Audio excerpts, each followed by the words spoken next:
Alhamdulillahi Rabbil Alamin. Wassalatu wassalamu ala nabina Muhammadin wa ala alihi wa sahbihi ajma'in. Amma ba'd. Donc, déjà, je m'excuse pour l'absence des deux derniers cours. On a coupé la série en plein milieu. Donc, on s'était arrêté sur la grande introduction de Cheikh Saleh Al-Fawzan et plus particulièrement sur son énumération des 5 grandes têtes du Tarot. Et donc il nous restait à voir les deux dernières têtes du Tarot, que sont celui qui prétend à l'invisible, connaître la science de l'invisible, et celui qui va juger par autre que les lois d'Allah. Donc vous me confirmez qu'on n'avait pas encore vu les annotations de Cheikh Saleh Al-Fawzan par rapport à celui qui prétend connaître la science de l'invisible? Ok. Donc le Cheikh Saleh Al-Fawzan nous dit ceux qui prétendent à la science de l'invisible, c'est ce qu'on appelle en arabe al-kahin, pluriel kuhan, c'est-à-dire les devins. Wa tawarit kuhan kama yaqulu ba'd as-salaf. Certains salafs disaient que les tawarit sont des devins. Kanat tanzilu alayhim ash-shayatin, parce que les diables descendaient sur eux. Wa fi kulli hayyin min ahya' al-arab minhum wahid, et dans chaque quartier, parmi les quartiers des Arabes, il y avait un devin connu vers lesquels les gens se dirigeaient pour lui demander ce qui allait se passer dans l'avenir et certaines choses, même par rapport à des choses passées. J'ai perdu quelque chose la semaine dernière, est-ce que tu saurais me le retrouver, des choses comme ça. Donc, pourquoi est-ce que les devins sont des tawarit? Tout simplement parce qu'il y a da'una ilm al-ghayb alladhi ikhtassa Allahu ta'ala bihi. Parce qu'ils prétendent connaître l'invisible alors que Allah Azza wa Jal s'est arrogé la science de l'invisible. Il se l'est approprié à lui seul. Comme on l'a vu dans le matn, dans la partie du Cheikh Mohammed ibn Abdel Wahhab, il n'en donne une portion de connaissance qu'à qui il agrée parmi ses messagers. Voilà pourquoi Allah Azza wa Jal nous dit Alimul ghaybi fala yuzhiru ala ghaybihi ahadan illa man irtada min rasoul. Donc on l'avait vu, versets 26 et 27 de la sourate Al-Jinn. C'est, en parlant d'Allah, il nous dit, connaisseur de l'invisible, il ne dévoile son invisible à personne, si ce n'est à celui qui l'a agréé en termes de messager. Donc Cheikh Fawzan commente ce verset, il nous dit, il se peut donc qu'Allah Azza wa Jal donne une portion de la connaissance de certaines choses invisible et caché, li maslahati da'wa, à un messager, en l'occurrence. À votre avis, pour quelle raison? Pour quelle raison est-ce que Allah Azza wa Jal divulguerait une part de son invisible, alors que c'est une science qu'il s'est appropriée et arrogée, et qu'il ne partage à personne, sauf avec sa permission? Pourquoi est-ce que, pour quelle utilité il pourrait partager de son invisible? Bravo Amina. Lil maslaha, nous a dit le Cheikh Saleh Al-Fawzan, pour un intérêt, et un intérêt, en l'occurrence, ici, de crédibilité. Le fait que lorsqu'Allah Azza wa Jal révèle une part de l'invisible à son prophète qu'il envoie, à son messager, et que les gens découvrent que ce prophète, ce messager avait prophétisé des choses qui se sont passées comme il les avait prophétisées, ça renforce sa crédibilité. Et donc, le suivi du messager est beaucoup plus facile. Donc pour un intérêt dans la da'wa des messagers, Allah peut leur révéler, dans ce cas de figure, certaines choses de l'invisible. Et, comme on l'a vu, lorsque le prophète va prophétiser un événement et qui va arriver exactement comme prophétisé, on a dit ça va renforcer sa crédibilité. Pourquoi? Parce que ce sera considéré comme un miracle. Ce prophète nous a apporté un miracle. Il avait prophétisé la victoire de tel peuple sur tel peuple, alors que dans les paris, on aurait tous parié pour le contraire. Ça, c'est un miracle. ودليلا على صدقه لمصلحة الناس وإلا فالغيب لا يعلمه إلا الله. Donc ça, c'est histoire de renforcer la crédibilité des messagers et que les gens soient plus susceptibles d'accepter leur message. Mais sinon, le ghaib, l'invisible, appartient à Allah seul, comme il le dit dans la sourate An-Naml, les fourmis, verset 65. قُلْ لَا يَعْلَمُ مَنْ فِي السَّمَاوَاتِ وَالْأَرْضِ الْغَيْبَ إِلَّا اللَّهِ. Allah Azza wa Jal nous dit, nul dans les cieux et sur la terre ne connaît l'invisible en dehors d'Allah. وَالرَّسُولُ الَّذِي عَلِمَ شَيْئًا مِنَ الْغَيْبِ لَمْ يَعْلَمْهُ أَصْلًا. Alors, ce messager à qui Allah Azza wa Jal va lui accorder une portion de connaissance de certaines choses invisibles et qui étaient cachées. Est-ce qu'on peut dire que alors certains messagers connaissent l'invisible? Et si on ne peut pas dire ça, pourquoi?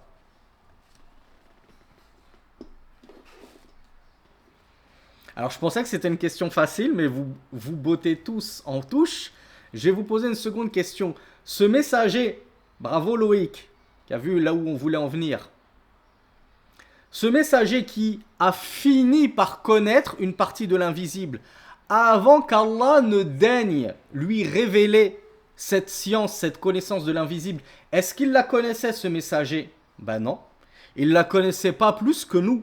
C'est parce qu'Allah Azza wa Jal a consenti à bien vouloir lui dévoiler une partie de ce qui lui était voilé à ce prophète, qu'il a fini par connaître justement cette chose invisible. Voilà pourquoi le Cheikh Saleh Al-Fawzan nous dit, et le messager même à qui Allah aurait dévoilé une partie de l'invisible, de base lui ne connaissait pas cet invisible. Muhammad sallallahu alayhi wa sallam ne connaît pas l'invisible. Il n'a su que ce qu'Allah Azza wa Jal a bien voulu lui révéler et lui dévoiler. Donc la science de l'invisible des messagers, elle n'émane que de ce que Allah Azza wa Jal leur a fait descendre de connaissances. Donc on est d'accord, en réalité, nul ne connaît l'invisible si ce n'est Allah. Et si certains ont connu une portion de l'invisible, c'est uniquement parce qu'Allah les a informés à ce sujet, alors qu'ils n'en étaient pas au courant, qu'ils étaient ignorants à ce sujet de base.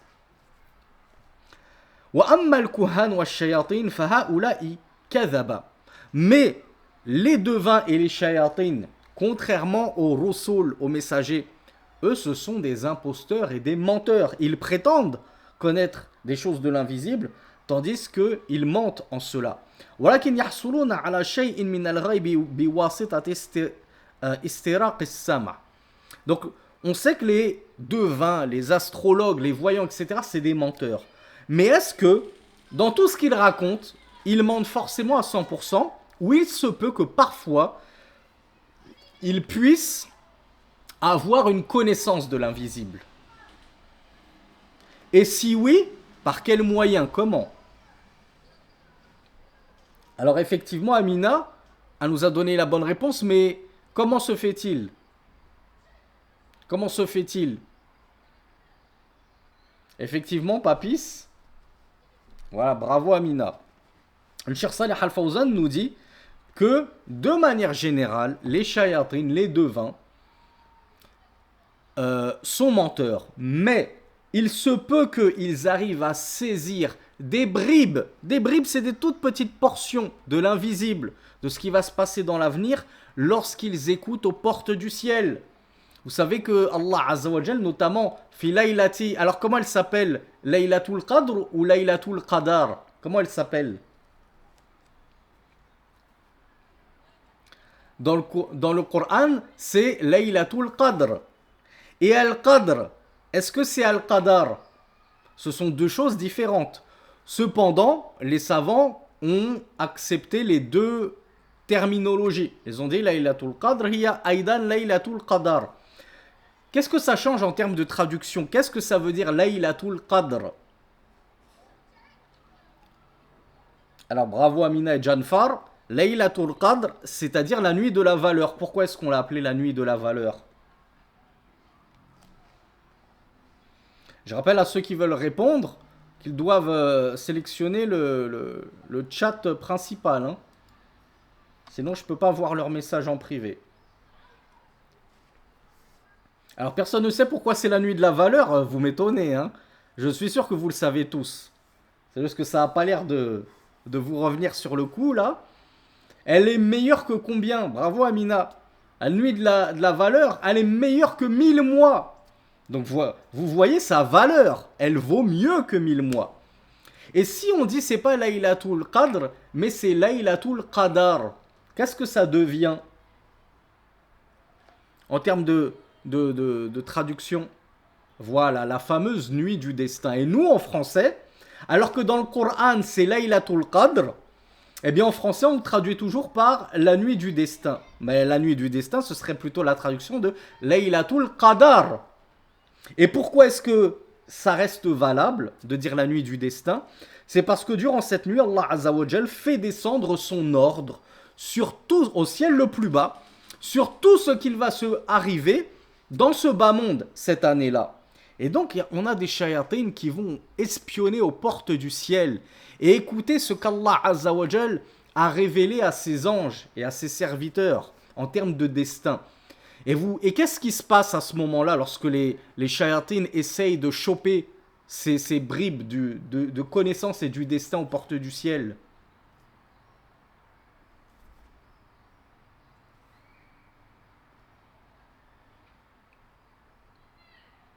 Voilà, Idriss, effectivement. On les lapide avec des étoiles filantes.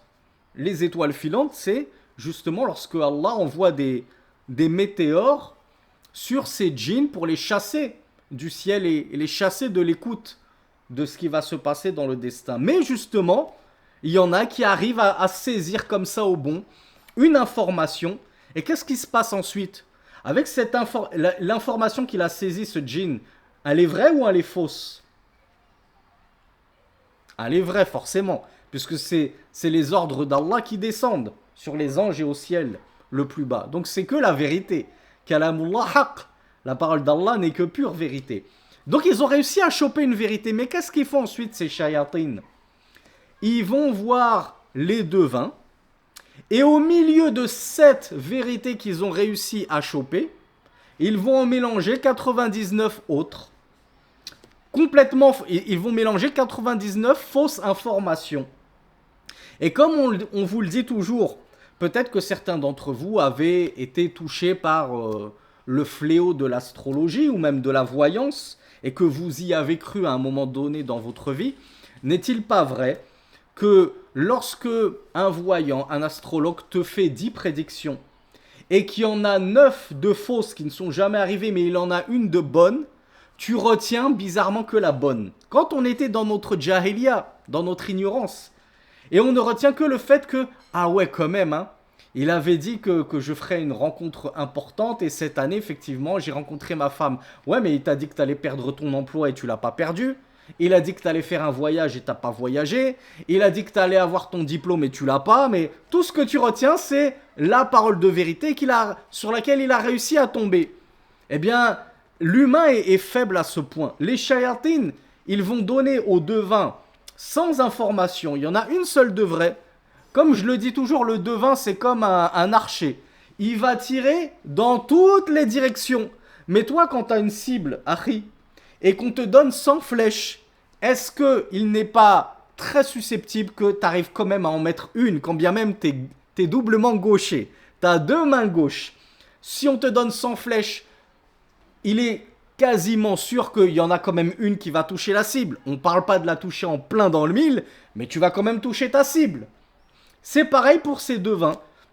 Ils ont 100 informations, quand bien même ils n'auraient rien reçu de nouvelles des shayatines. Quand tu fais 100 prédictions, et notamment des prédictions où tu as le choix entre soit ça va se passer, soit ça va pas se passer. Moi, je te donne un exemple tout bête.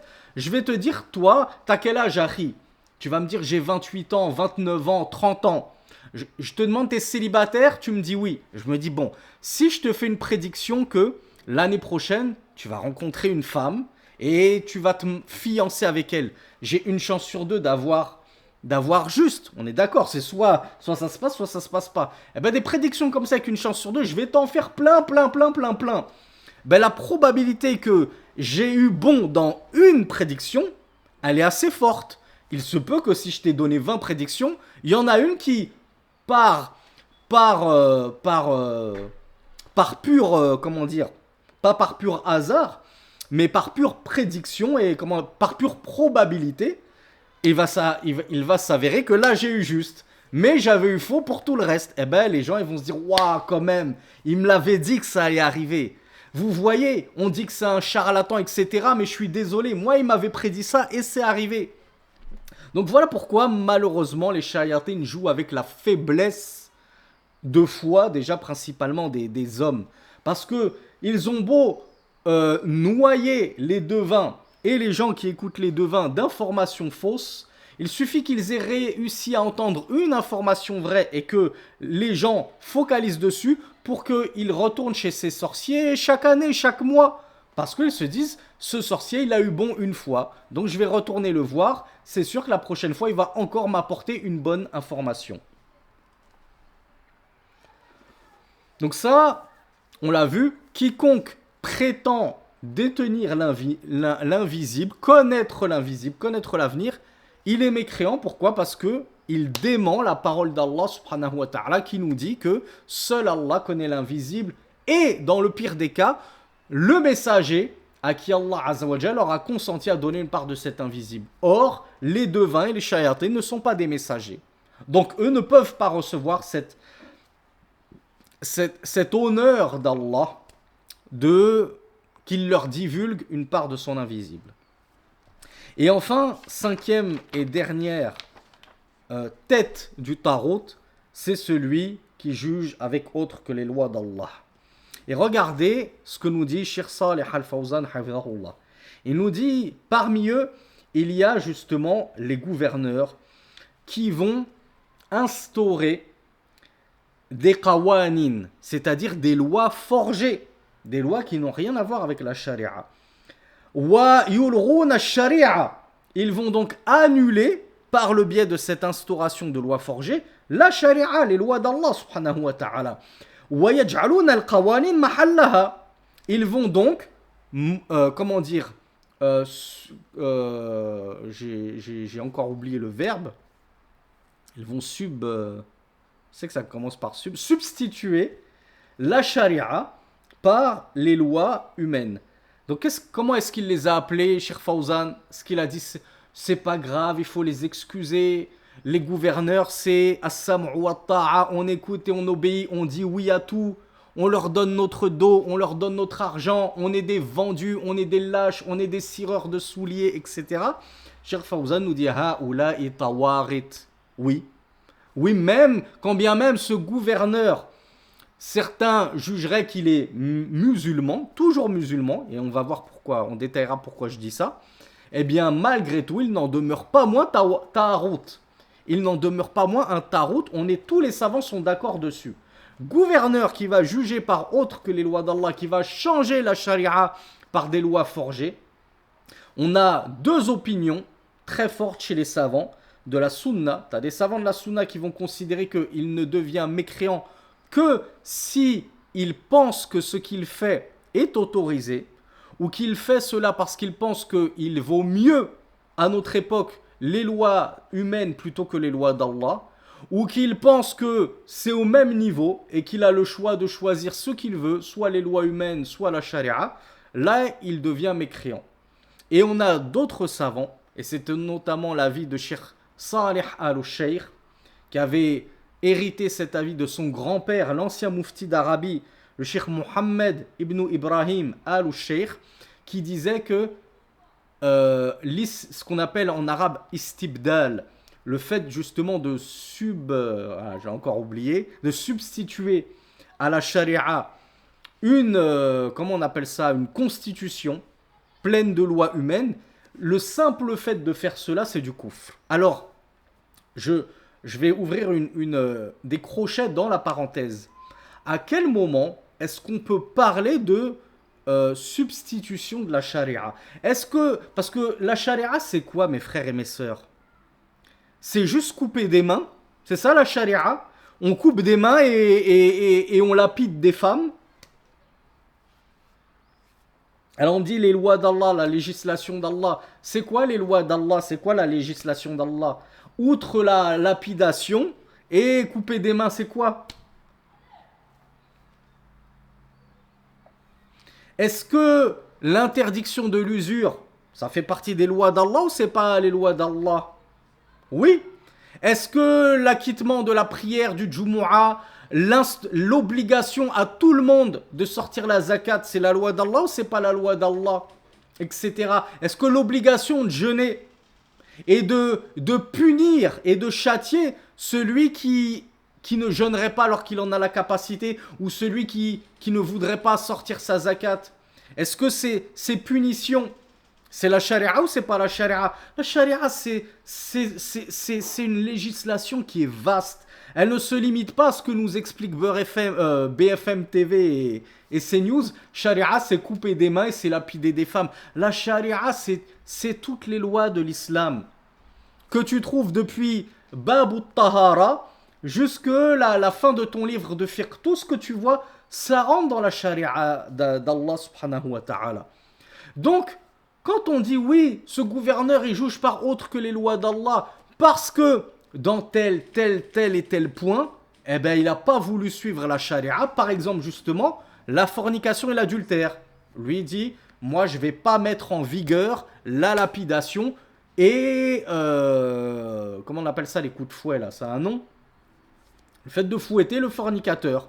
Moi je vais plutôt les mettre en prison ou leur donner une amende ou carrément je vais rien faire du tout. Parce que voilà, j'ai pas envie de châtier des gens juste parce qu'ils ont forniqué. Donc est-ce qu'on va dire que parce que voilà, dans quelques lois, il a par faiblesse de cœur et par ou autre intérêt mondain, ce gouverneur, il a décidé de ne pas mettre en vigueur la charia, mais il a plutôt mis des lois issues d'un code civil français ou anglais ou américain ou je ne sais quoi. Est-ce que celui-là, on va dire, il a modifié la charia et il a mis à la place des lois forgées? On ne peut pas parler de istibdal à ce moment-là. On ne peut pas parler de substitution. Mais on va dire, voilà, il a dans quelques traits, dans quelques jugements, modifié le jugement d'Allah subhanahu wa ta'ala et lui a substitué d'autres jugements. Donc, Cheikh Salih al-Sheikh hafizahullah nous dit, cela devient de l'istibdal, c'est-à-dire une substitution qui va, selon son avis, le deuxième grand avis, le faire sortir de l'islam, peu importe ce qu'il pense, même s'il reconnaît. Cheikh Salih al-Sheikh nous dit l'istibdal en lui-même c'est du kufr, ça fait sortir son auteur de l'islam. Il nous dit c'est lorsque al-ghalaba, la majorité des jugements d'Allah ont été substitués.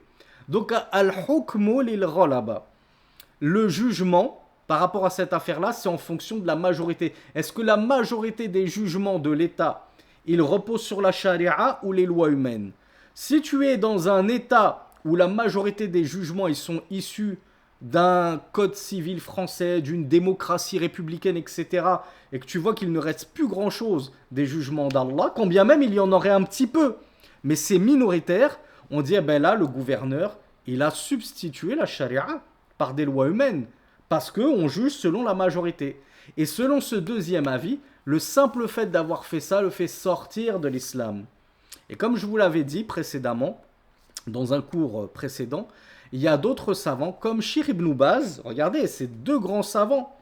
Il y avait Mohammed ibn Ibrahim al-Sheikh et son petit-fils, aujourd'hui toujours vivant, Salih al-Sheikh, qui voit que c'est du kufr. Et tu avais Ibn Baz qui était lui-même l'élève de ce grand moufti Mohammed ibn Ibrahim al-Sheikh, qui n'était pas d'accord et qui disait non, c'est avec al-istihlal qu'un tel gouverneur sort de l'islam. Et les gens lui ont quand même posé la question. Ils lui ont dit oui, mais il va instaurer des tribunaux dans lesquels on va juger par ces lois forgées. Cheikh Ibn Baz, il a dit, et même s'il instaure des tribunaux pour qu'on juge dans ces tribunaux avec autre que la charia, tant que il fait ça par faiblesse de foi, par passion, par rishwa, comment on appelle ça le rishwa, le bakshish, là, par pot de vin, etc., il ne sort pas de l'islam. Mais Si on ne le fait pas sortir de l'islam, qu'est-ce qu'on dit à son sujet? À minima, bravo. Alors oui, pervers, vous pouvez même dire pire que ça. Vous pouvez dire comme Amina, on dit qu'il est tarout. On dit c'est un tarout. Qu'est-ce qu'il avait dit justement Cheikh Ibn Baz par rapport au tarout? On lui avait dit donc est-ce que son péché il est pire que les péchés majeurs? Et il a dit oui. Le tarout, son péché est pire que les péchés majeurs. Quand bien même on ne le fait pas sortir de l'islam en disant il est kafir, on va dire lui lam yakfur, il n'a pas encore mécru parce qu'il reconnaît que ce qu'il fait ce n'est pas juste, qu'il n'a pas le droit de faire cela, que les lois d'Allah seront toujours meilleures, mais par faiblesse, par convoitise des biens mondains, etc., il va mettre une bonne partie, il va remplacer une bonne partie de la charia par des lois humaines. On dit, eh bien, t'es quand même un énorme tarout. Tu es même l'une des 5 têtes du tarout. Donc, on a 2 avis pour vous résumer la question chez les gens de la sunna.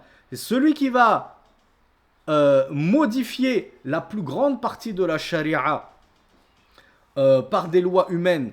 Il y en a qui vont dire, on regarde quelle est sa croyance. Si sa croyance c'est que il sait qu'il pêche en faisant cela, qu'il n'a pas le droit de faire cela, et que ce n'est juste qu'il le fait uniquement par faiblesse de foi et intérêt mondain, eh bien, on dit qu'il est toujours musulman, mais c'est un tarout. Et un deuxième avis qui dit, on n'a même pas besoin de regarder ce qu'il a dans le cœur, il est tarout et il est mécréant. Et on a un avis de Cheikh Ibn Uthaymin, qui est entre les deux. Pourquoi je dis entre les deux? Parce qu'au départ, Cheikh Ibn Uthaymin tenait la deuxième position. Pourquoi? Parce que Cheikh Ibn Uthaymin disait, il est impossible qu'une personne censée modifie la plus grande partie de la charia pour des lois humaines sans que cela ne trahisse la noirceur de son cœur issu de son kouf, issu de sa mécréance. Il n'y a qu'un mécréant de conviction qui peut faire une chose pareille.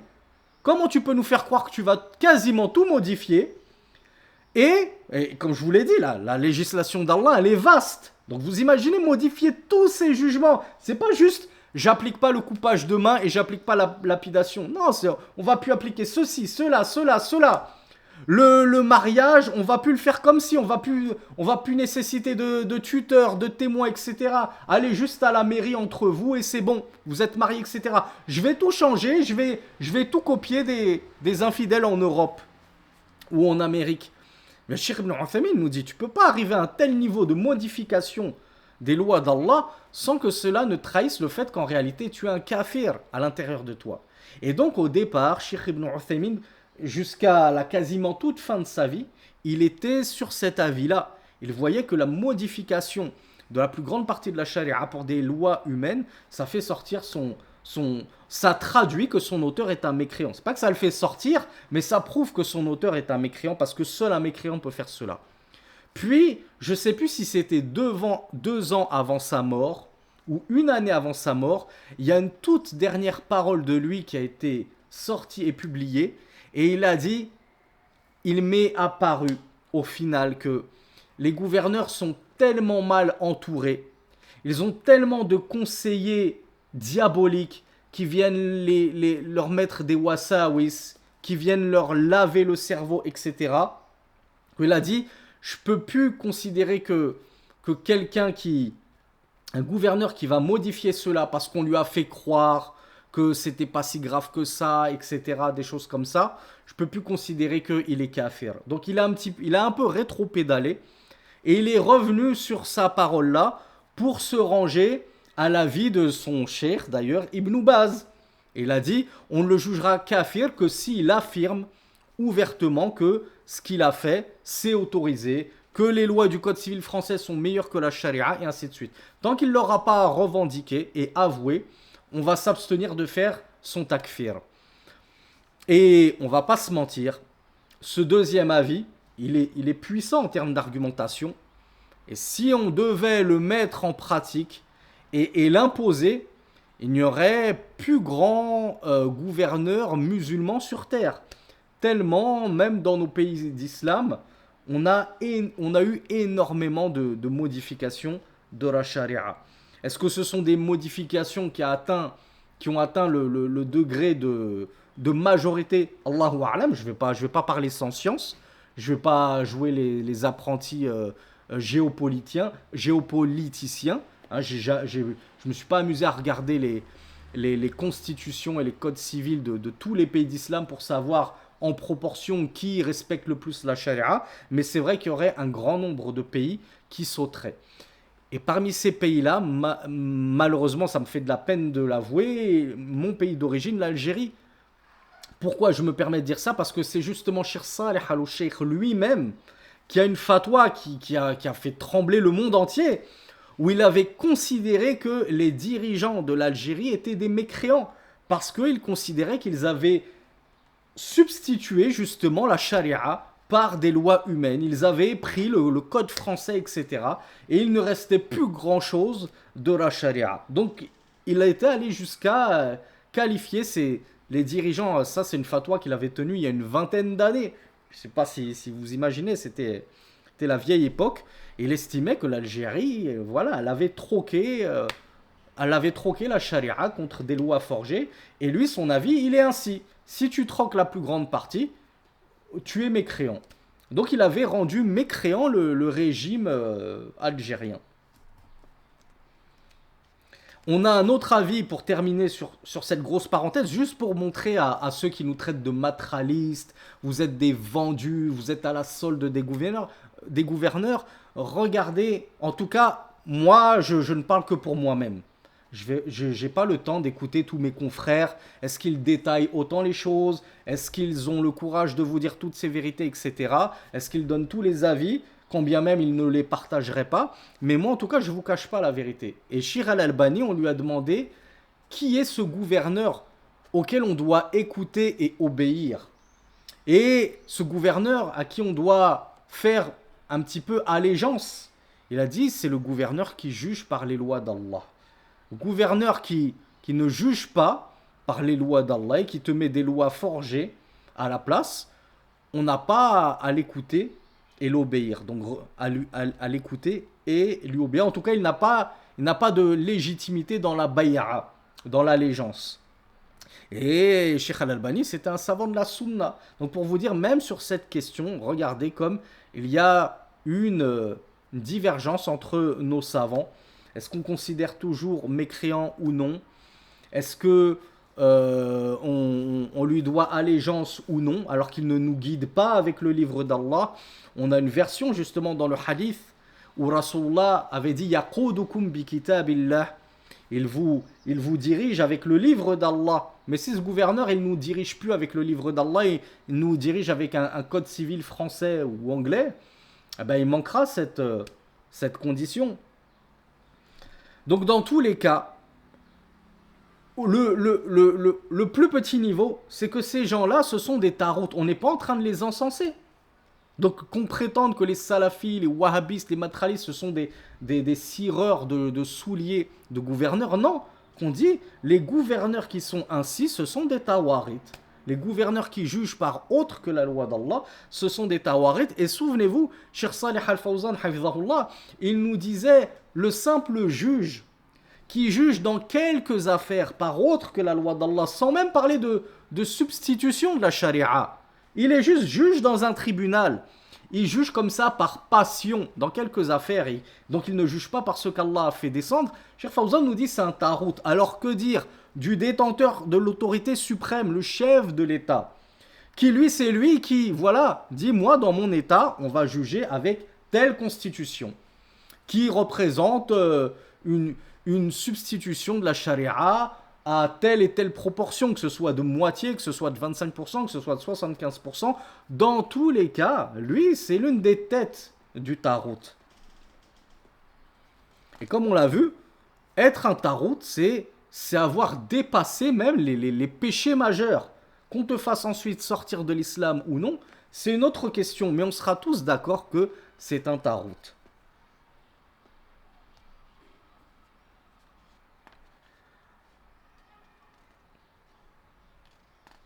Et donc je termine avec l'avis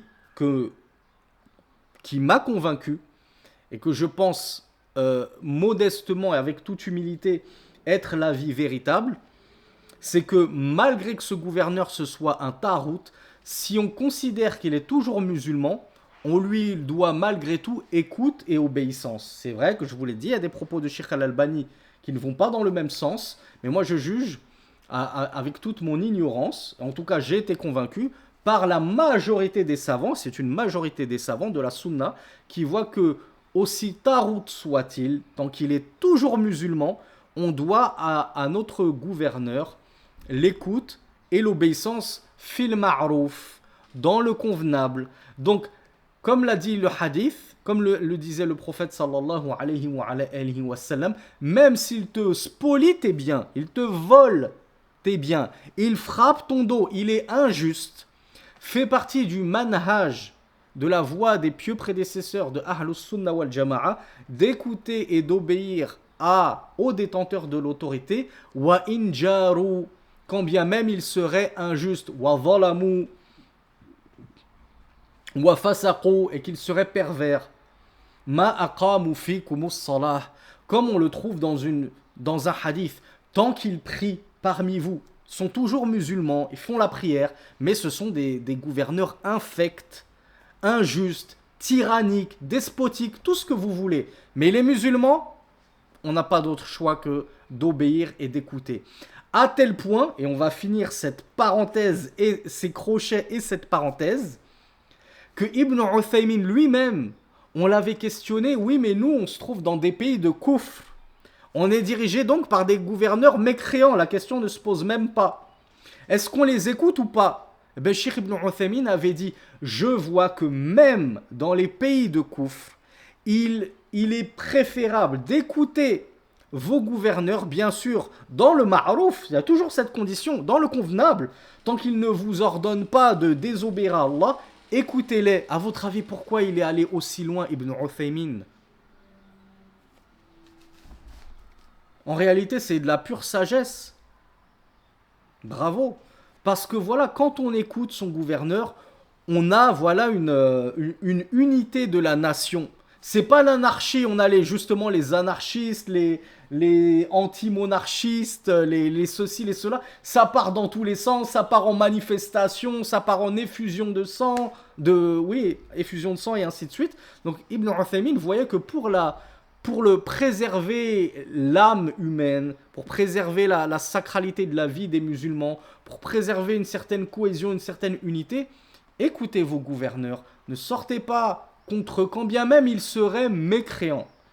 Dans les pays de koufr, tant qu'ils ne vous ordonnent pas une désobéissance à Allah. Alors que dire de l'écoute de nos gouverneurs et de leur obéissance lorsqu'ils sont musulmans dans les terres d'islam?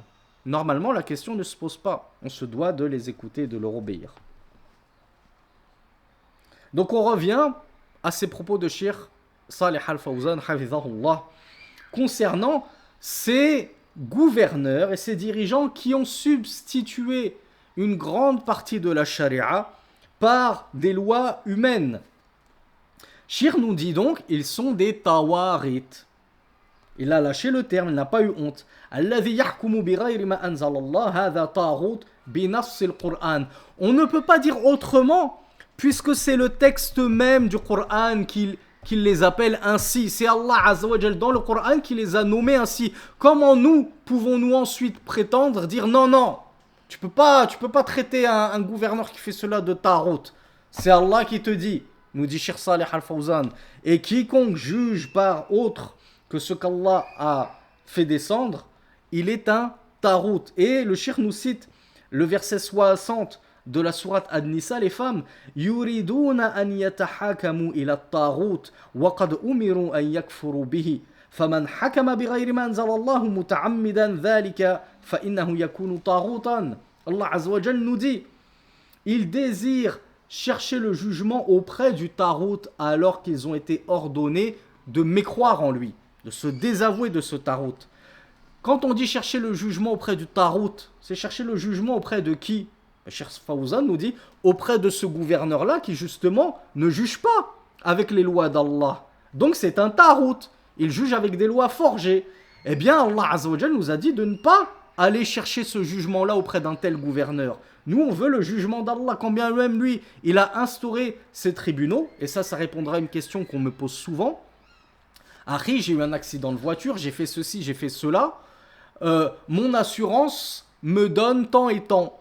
Le tribunal m'a dédommagé de tant et tant. Est-ce que j'ai le droit à cet argent? Ben, les savants nous ont dit, tu prends la part que la législation d'Allah te donne. Pas la part que la législation de Macron et de je ne sais qui te donne. Donc si l'État français te dit, voilà, tu as eu un accident, tu as le droit à tant et tant, et que la législation d'Allah te dit non, en réalité, tu as le droit qu'à la moitié, tu ne prends que la moitié. Et si tu dis, ouais, mais je peux pas faire autrement, on me l'a déjà versé sur mon compte, j'ai même pas pu dire, j'en veux pas de l'autre moitié, cette autre moitié que tu as perçue en trop, tu le donnes, fi sabilillah, dans tout ce qui va revenir aux intérêts des musulmans. Mais tu t'en débarrasses, pourquoi? Parce que ce n'est pas ton haqq, ce n'est pas ton droit. Donc nous, ce qui nous intéresse, c'est de savoir quel est mon droit dans la loi d'Allah. Parce que moi, je veux être jugé selon la loi d'Allah. Ça ne m'intéresse pas de savoir ce que le tribunal français va dire. Quoi qu'il dira, je ne prendrai que mon haqq. S'il me donne plus, je vais me désister du surplus. S'il me donne moins, hasbi Allah wa ni'mal wakil. Allah est mon garant et quel excellent protecteur est-il. Je sais que Yawm al-Qiyamah, il me dédommagera avec sa justice parfaite.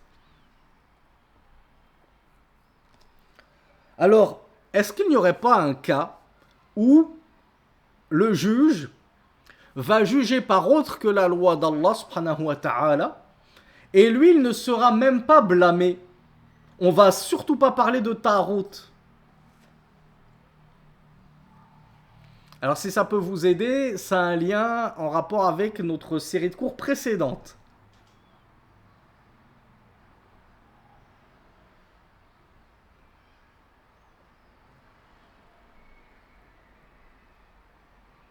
Alors Nassim, il chauffe. C'est pas exactement ça. Alors notre série de cours précédente, elle portait sur quoi? Vous l'avez déjà oublié? Les causes de divergence entre les savants, qu'est-ce qu'on avait dit?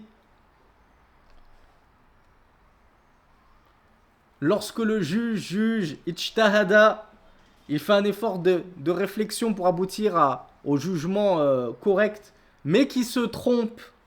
Qu'est-ce qu'on a dit? Ce juge, c'est un tarout s'il s'est trompé dans le jugement et qu'il a tenu un jugement qui contredit carrément Al-Qur'an wa Sunnah.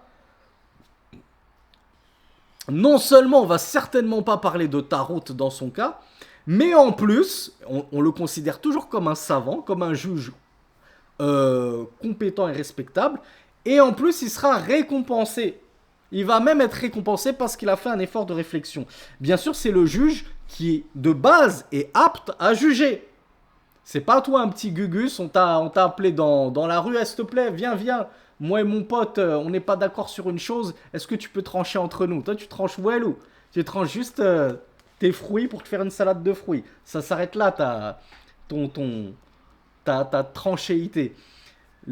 Par contre, un juge qui a étudié l'islam, qui est apte, qui est compétent, alors lui, même s'il contredit justement la loi d'Allah parce qu'il s'est trompé dans son ijtihad, il n'avait pas les bonnes clés en main, on ne parlera pas de tarout dans son cas, nous dit Cheikh Salih Al-Fawzan, hafizahullah, parce qu'il aura cherché la vérité, mais il aura manqué la vérité, et ça arrive même aux meilleurs d'entre nos savants.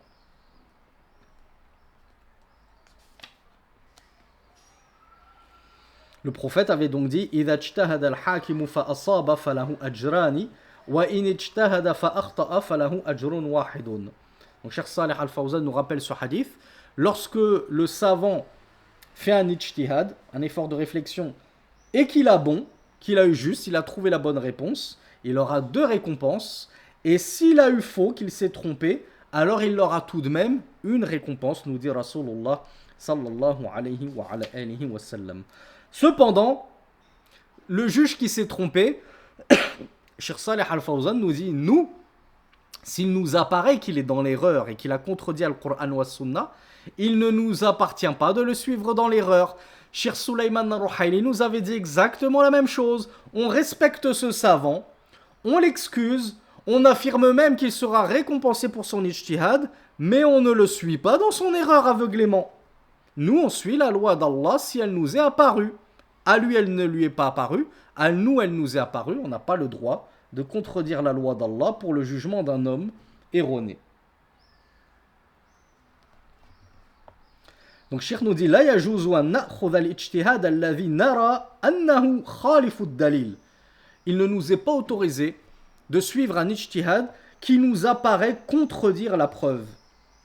Lakin, huwa fi nafsihi ma'dhurun wa laysa taghutan. Mais ce juge-là, il sera dans sa personne excusé et on ne le qualifie pas de taghut pour avoir contredit le Coran ou la Sunna suite à un ijtihad erroné.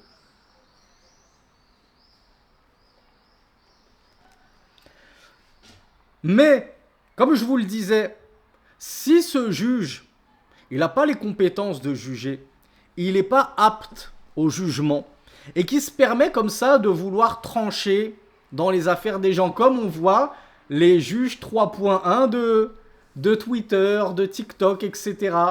On pose des questions comme ça sur les réseaux sociaux, et puis t'as des petites gamines de 16 ans et des gamins de 19 ans qui disent « Je vais vous expliquer les choses. Alors voilà, s'il lui a dit ceci et cela, alors elle est divorcée. S'il a fait ceci et cela, alors les enfants ils reviennent au père ou à la mère. » Et ils commencent comme ça à s'avancer et mettre des jugements de juges, alors qu'ils n'en ont pas la compétence et la comment on appelle ça, c'est pas l'habilité, si c'est ça, l'habilité. Je ne suis pas habilité à. Donc c'est comme ça qu'on dit, il me semble. Quelle est alors, et ils n'en ont pas la légitimité, effectivement. Qu'est-ce qu'on dit de ces gens-là? Est-ce qu'on dit qu'ils sont aussi excusables parce qu'ils se sont trompés dans leur jugement?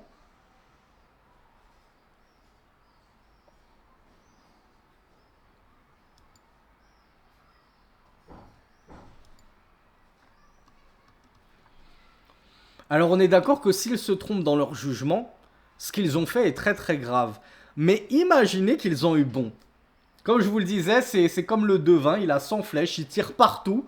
À un moment donné, il va bien avoir juste. Lui, il passe ses journées à nous casser les oreilles, à faire le moufti de X, du réseau social X. À un moment donné, bon, il va bien faire une fatwa où il aura eu juste, hein, par pure coïncidence. Est-ce que du coup, il sera récompensé comme le juge qui a eu bon? Et est-ce qu'il sera compensé d'une ou de deux récompenses? Ce frère ou cette sœur? Made in TikTok. Bravo. Il n'aura même pas une demi-récompense. Qu'est-ce qu'il aura? Il aura zéro récompense? Bravo Amina. Bravo N. Il aura carrément un péché. C'est pas juste qu'il aura pas de récompense, quand bien même il a eu bon. Il aura le péché, pourquoi? Parce qu'il a parlé sans science. Comme nous le disaient Khalil et Nassim. Et parler sans science de la religion d'Allah, c'est un péché. Donc, il s'est avancé à parler de la religion d'Allah sans science, sans compétence, sans en être habilité et légitime. Même quand il dit une chose vraie, il est quand même pécheur parce que tu n'as pas à te prononcer. Sauf dans des questions que tu maîtrises. Il y a quelqu'un qui vient te voir sur TikTok, sur Instagram ou je ne sais où. Et il te dit, Akhi, Salatul Dhuhr, c'est 4 raka'a ou c'est 2 raka'a? Tu vas pas dire, ah, je suis pas un savant, je suis pas habilité, j'ai pas le droit de faire de fatwa. Ne mélangeons pas tout, mes frères et mes sœurs. Il y a des questions évidentes que tu maîtrises, que tout le monde connaît. Et il y a des choses comme ça qui demandent le fait de renvoyer l'affaire à un savant. Ou pire du pire, à un étudiant en sciences. Mais c'est pas une question qu'on pose comme ça sur les réseaux sociaux.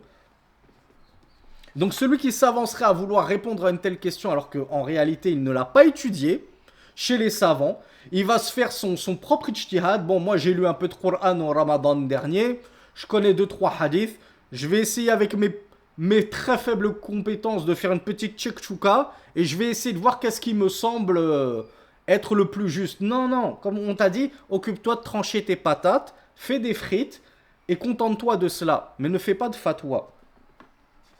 Donc Cheikh Saleh Al-Fawzan nous dit أما إذا اجتهد وهو ليس عنده مؤهلات الاجتهاد فهذا على كل حال مخطئ فلا يجوز له أن يجتهد وهو لا يحسن ذلك. Celui qui va commencer à faire des fatwas, des efforts de réflexion et se prononcer sur des avis juridiques alors qu'il n'en a pas les compétences, il n'en a pas l'aptitude, il n'a pas les outils, celui-là il sera fautif dans tous les cas, même s'il a eu bon dans la fatwa qu'il avait apportée, il était quand même fautif et pécheur. Et il ne lui appartient pas de faire cela tant qu'il ne maîtrise pas la question et le domaine.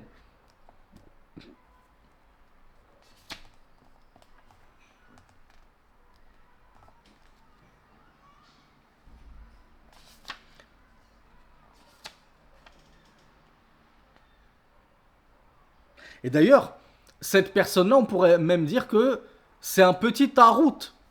Cette personne-là, c'est un petit tarout parce que revenez. Alors là, c'est un tarout qui ne va pas faire sortir de l'islam, comme on l'a expliqué. Cheikh Ibn Baz nous avait dit tous les tarouts ne sont pas forcément kuffar, mécréants. Et il y a des tarouts qui sont juste des foussars, des grands pervers. Bah celui-là, il sera un petit tarout, il n'est pas sorti de l'islam, mais ce qu'il aura fait, c'est très grave parce qu'il aura parlé d'Allah sans science. Et revenez à la définition, à l'étymologie même du terme tarout, at-tourian, le fait de dépasser la limite. Ce frère, cette sœur des réseaux sociaux, il aura dépassé sa limite. Ta limite, c'est que tu ne parles que de ce que tu connais. Et lorsque tu ne sais pas, tu dis Allahu a'lam. Va demander à tel savant, va demander à tel étudiant. Moi, je ne me prononce pas, je ne connais pas. Donc, si tu dépasses ton niveau de connaissance et tes limites, bah, tu es devenu un tarout.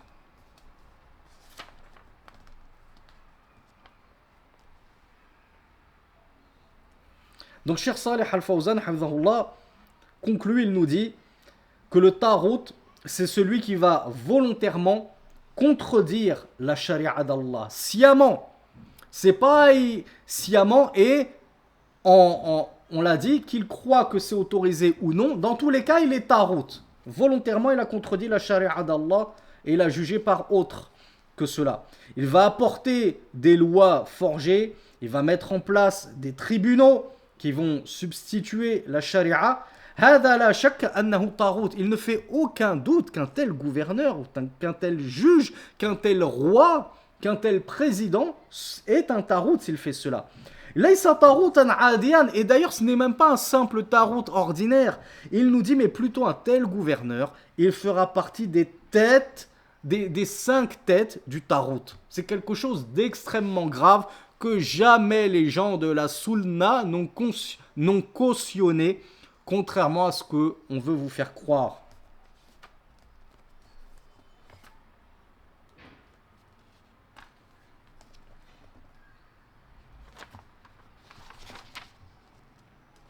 Donc on va s'arrêter là, mes frères et mes sœurs.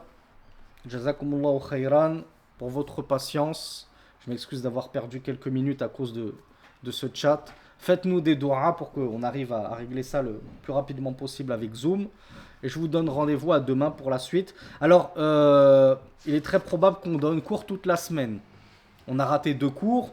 Et je pense que pour prendre notre temps et bien voir les choses convenablement, on va essayer de donner cours toute la semaine jusqu'à vendredi. Si on finit avant, tant mieux. Sinon, dites-vous qu'on a cours jusqu'à vendredi, Inch'Allah. Donc rendez-vous à demain, 20h30 de Paris. Barakallahu fikum, subhanakallahumma wa bihamdik. Ashhadu an la ilaha illa ant, astaghfiruka wa atubu ilayk. Alors oui, Inch'Allah, Méziane, il y aura une série de questions-réponses à la fin du tout dernier cours, uniquement par rapport à ce thème, selon ce qui n'aurait pas été compris des propos du Cheikh Saleh Al-Fawzan ou du Cheikh Mohammed ibn Abdel Wahhab, sachant que c'est un sujet très tendancieux. Vous avez vu que peut-être que moi je vous ai dit des choses que vous n'avez encore jamais entendues, parce que c'est vrai qu'il y a certains étudiants en sciences qui n'osent pas parler, qui trouvent que c'est dangereux, que ça peut ouvrir des portes. Moi, je préfère vous dire certaines vérités pour que vous soyez au courant. Je vous ai dit qu'il y avait 2 grands avis, alors que souvent on nous présente qu'un seul avis. Et c'est en étudiant qu'on découvre que, en fait, toutes les cloches ne résonnent pas à la même onde et à la même vibration. Mais je n'aimerais pas que cette série de questions-réponses parte dans tous les sens, au point qu'on cherche à trop creuser le sujet. Vaut mieux qu'on s'en arrête à ce niveau de débutant, qu'a brillamment dispensé le Cheikh Salah Al-Fawzan dans l'explication de cet épître. Il n'est pas allé trop loin. On verra l'excuse de l'ignorance. Il ne l'a pas non plus extrêmement développé. Il l'a développé dans d'autres questions-réponses. Mais là, il est allé droit au but. Et moi, je préférais qu'on s'en tienne vraiment au niveau du shir. Et au fur et à mesure qu'on avancera dans notre talab ilm, on agrandira à chaque fois de plus en plus notre cercle de connaissances. Je sais qu'il y a des frères et des sœurs que je reconnais, que je sais me suivre depuis des années. Et je suis sûr que là, rien qu'avec cette série de cours sur le tarot, ils ont justement appris de nouvelles choses, alors que ça fait des années qu'ils font de la aqidah avec moi. Et pourtant, ils étaient peut-être pas au courant que, ah ouais, au tarot, on savait pas qu'il y avait des différences, jugements par autre que ce qu'Allah a révélé, on savait pas qu'il y avait deux avis, etc. Et ça prend du temps. Être étudiant en sciences, on ne le devient pas en un an. Même deux trois ans de séminaire, de série en direct avec un frère étudiant en sciences, ça suffit pas pour penser qu'on connaît tout sur tout. Il faut prendre son temps. Et celui qui se précipite à vouloir acquérir la science en une seule fois, eh bien, il finira par la perdre en une seule fois. Comme elle est arrivée très vite, il va la perdre très vite.